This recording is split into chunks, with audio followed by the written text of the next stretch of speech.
انت قلت لنا سر صنع ازاي توقع الشخص في فخك. قول لي بقى، ايه هي اسهل فريسة بالنسبة لك؟ ياه، ده في كتير. قبل ما اقولك، قول لي كده، انت من رأيك ايه اسهل فريسة بالنسبة لي؟ بيتهيألي اللي بيبقوا في الكباريهات بقى وخاربين الدنيا ومولودين وسط الغلط، والناس اللي بتبقى مش متعلمة صح ولا قارية كتير، الناس اللي بيبقى ايمانهم ضعيف وكده بقى، صح؟ بص، هو انت قربت بس لا. هقول لك انا اسهل فريسة وبعدها هقول لك اكتر فريسة بحب اشتغل عليها. قشطة، ده خبر حصري، قول. اول حاجة عايز اوضح لك، انا مش بضرب حد على ايده علشان يسمع كلامي. انا بديك اللي نفسك فيه مش اكتر، ايا كان، نصيحة او فكرة او اي حاجة. وعمري ما بخلت على حد بكرمي ابدا. بالنسبة للي بحبهم، انا بحب اوي المكتئب ده، بيعمل احسن حاجة بحبها، انه بيفضل منطوي، بيفضل حابس نفسه في ذنب من الماضي او خوف من المستقبل. ابدا انا اوريه قد ايه هو تفكيره صح، وان كل حاجة سودة، وان مفيش امل خالص في اي حاجة، واديه حلول صح وتقدر تطلعه من الاكتئاب وتخليه اسعد الناس. ايه هي؟ سيبني بقى اكمل. وابدا اقنعه ان كل الحلول دي صعبة ومش هيعرف يعملها، وازود خوفه وان كل فكرة حلوة في دماغه غلط، علشان يكمل في الاكتئاب ويدخل فيه اكتر. سهل قوي بقى هنا ان اسيطر سيطرة تامة، وهنا اديله الحلول مني انا بقى. بتبقى على حسب نسبة الاكتئاب اللي هو فيه، بس لما بيمشي معايا وبحلولي بينتهي بالامر باحسن نهاية بالنسبة لي.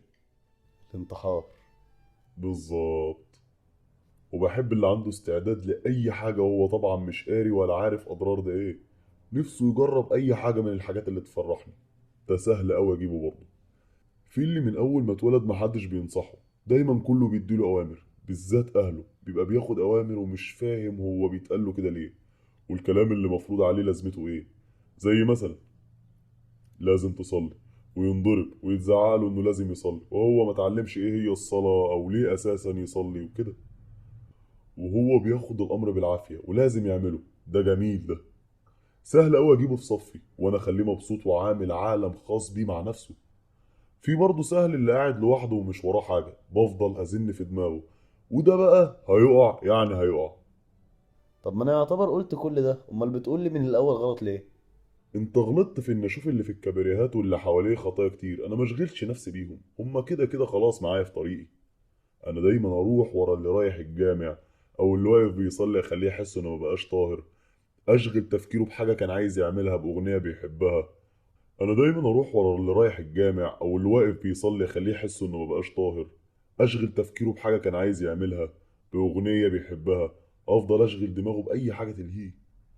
عندي ده احسن الف مره انه يعمل الغلط، حتى لو الشغل عليه مش سهل بس بيبقى ممتع، لانه فتره وممكن يبطل صلاه وممكن ينشغل بحاجه تخليه ينسى يعمل اي خير من اللي هو متعود عليه. احببه في نفسه زياده قوي عن اللزوم، اخليه يهتم بالفلوس وازاي يجيبها بأي طريقة لحد ما يدور على الطريق السهل اللي هو طريقي طبعا. مش لازم يبقى كل حاجة سهلة، بس لازم تبقى ممتعة وآخر انتصار ليا ولمجهودي. قول لي بقى، امتى حسيت بجبروتي؟ بص، مش جبروت قد ما انت، مش عايز اشتم بس انت هبل. اللي هو ازاي تعصى امر اللي خلقك دي، انا مش فاهم ده جبروت ولا ده ايه؟ انت واقف وربنا يديك امر وانت ترفض امر ربنا بسبب غرورك. اللي هو انت بتعمل ايه؟ انا عارف مليون المية ان ربنا ليه حكمة في كل حاجة، فلما اشوف تصرفك بقول قد ايه انت غريب. ازاي حد يقول لربنا لا كده؟ وللاسف بشوف بني ادمين كتير زيك بيقولوا للي خلاهم لا، وكمان مش بيعترفوا بوجوده اساسا، ويقولوا كل اللي احنا فيه ده صدفة. ازاي صدفة؟ جبروتك بقى انك بتقنع كل دول انهم صح، وبتعرف فعلا تخلي الواحد مكمل حتى لو حس بالذنب اللحظة، لا وبيكمل في الغلط برضه.